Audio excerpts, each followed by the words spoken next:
Hello everyone, welcome to my kitchen. તો મિત્રો, આજે હું તમારી સાથે શેર કરવાની છું ભીંડાના શાકની રેસીપી. તો આ રેસીપી છે તે ખૂબ જ ટેસ્ટી, સ્વાદિષ્ટ અને મીઠી એવી બનશે. રોટલી સાથે, ભાખરી સાથે કે રોટલા સાથે પણ તેને તમે ખાઈ શકો એવી એકદમ સરસ મીઠી એવી આ રેસીપી છે. તો આ વિડીયો એન્ડ સુધી જરૂરથી જોજો, સ્કીપ બિલકુલ પણ નહીં કરતા. તો ચાલો બનાવવાનું સ્ટાર્ટ કરીએ.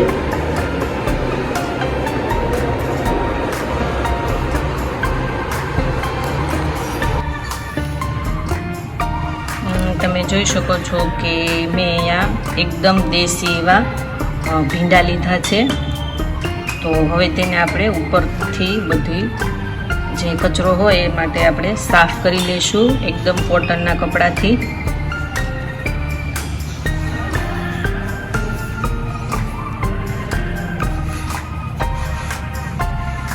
આ રીતના સરસ મજાનું આપણે સાફ કરી લઈશું, જેથી કરીને ઉપર કાંઈ પણ કચરો હોય તો તે નીકળી જાય.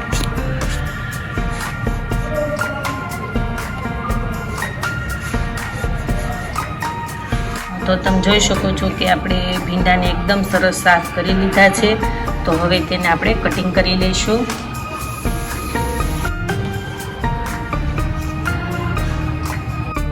તો જે આ ઉપરનો ડીટિયાનો ભાગ અને પાછળનો ભાગ આપણે કાઢી લઈશું.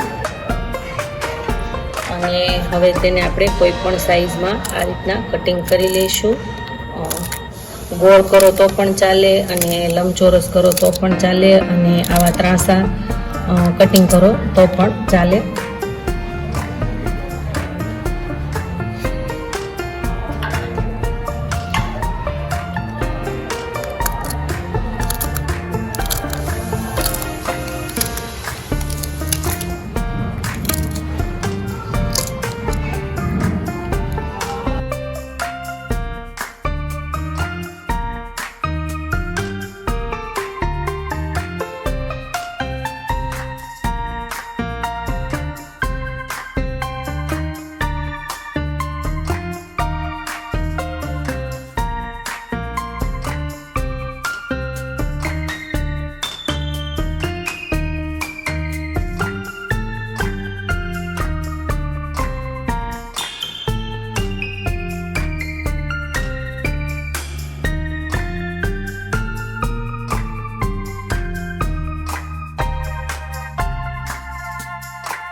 ગેસ ઓન કરીશું.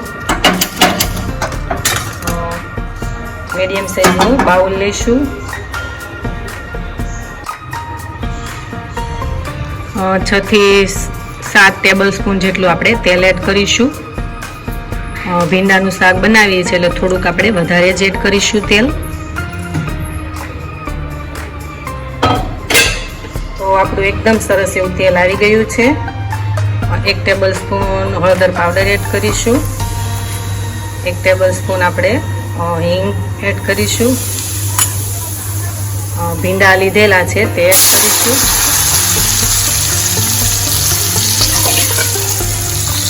મિક્સ કરી લઈશું.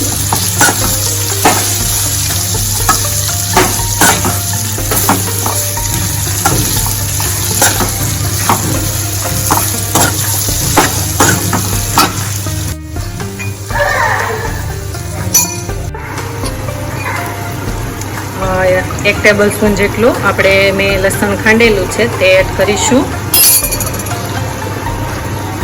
સ્વાદ અનુસાર મીઠું એડ કરીશું.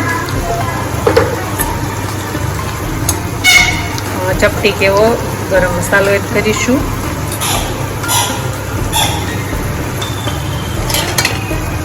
મિક્સ કરી લેશું.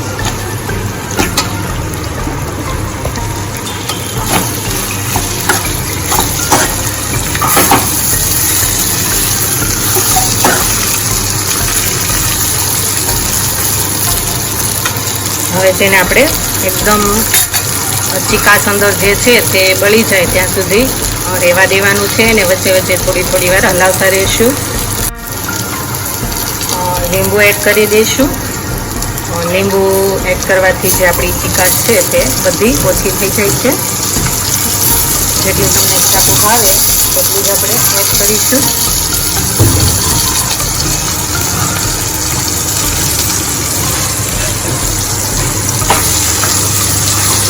આ રીતના વચ્ચે વચ્ચે હલાવતા રહીશું.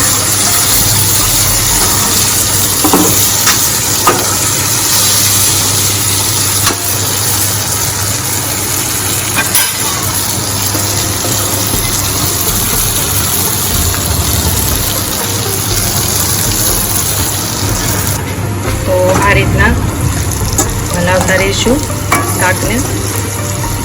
હજી થોડુંક તીખાશ જે છે તે આપણે ભળવા દઈશું.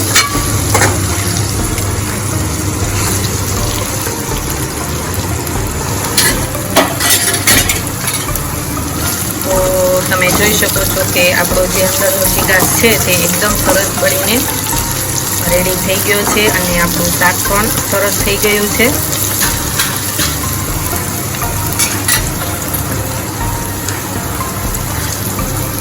એક ટેબલ સ્પૂન ચટણી પાવડર એડ કરીશું.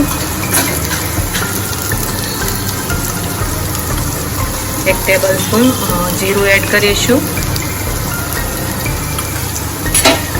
મિક્સ કરી લઈશું.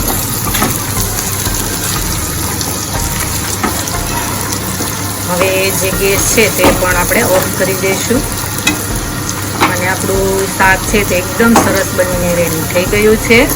તો હવે તેને આપણે એક બાઉલમાં લઈ લઈશું.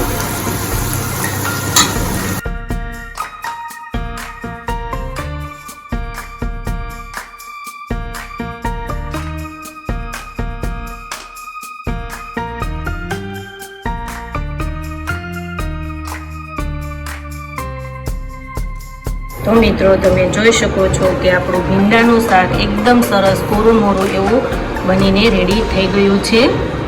તો આ રેસીપી ઘરે બનાવવાની એકવાર જરૂર ટ્રાય કરજો. ખૂબ જ મસ્ત અને ટેસ્ટી એવી લાગશે. અને મિત્રો મારી ચેનલમાં હજી સુધી તમે નવા હોય તો મારી ચેનલને લાઈક કરજો, શેર કરજો, સબસ્ક્રાઈબ કરજો અને મારા આવા જ નવા વિડીયોને જોવા માટે બેલ આઇકોન બટનને પ્રેસ કરજો, જેથી કરીને તમને મારા નવા વિડીયોની નોટિફિકેશન સૌથી પહેલાં મળે. Thank you for watching.